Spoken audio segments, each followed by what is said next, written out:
I left politics in 2014. I went to Harvard University to pursue a Master of Public Administration, but also to pursue a little bit of myself,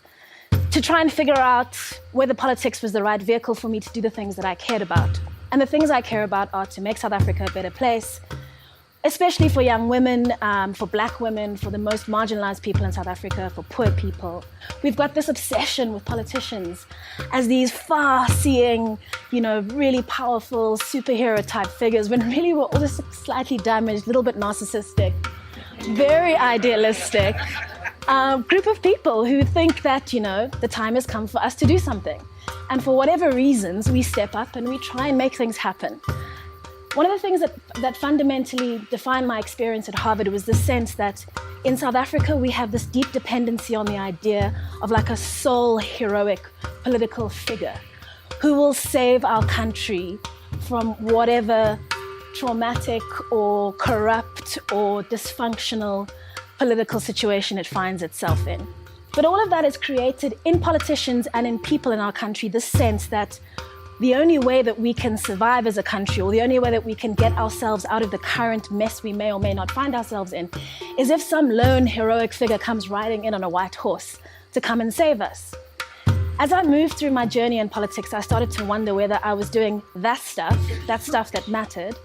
or whether I was just surviving. So surviving the slings and arrows, surviving the internal warfare, the leaked emails, the scandal about this and that, all of which had really got nothing to do with the work that I had committed myself to when I entered politics at the age of about 27. As much as I believe that saving South Africa or making our country better is going to depend on large numbers of committed South Africans working together, even my own career was a culmination of a combination of circumstances and mentorship, support, advice, and galvanization by groups of amazing, incredible, talented people who cared about the country as much as I did and who shared the same values as I did. When I think about the future,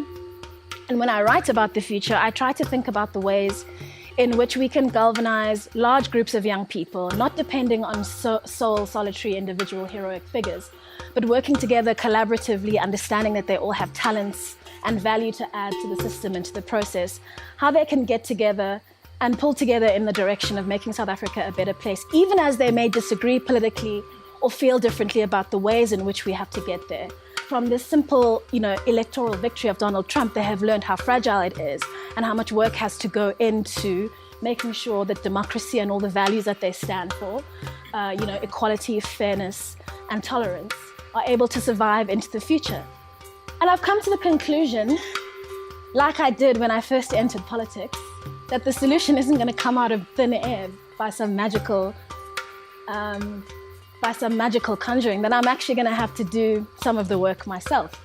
It's not that simple to be able to take yourself out of what is a very private setting in which lots of people are dependent on you and throw yourself on politics, especially when politics has got such a damning reputation, corruption, maladministration, but also just like venality. People don't like the characters they see throwing punches at each other in Parliament. And so we're used to being rescued from the worst of our circumstances and forget that, in fact, it was a combination of circumstances, amazing people who mentored and supported you, and opportunities that brought you to where you are. And so I've spent a lot of time thinking about what we can do to inspire young people to believe that they're good enough to be out there on the stage participating in politics effectively.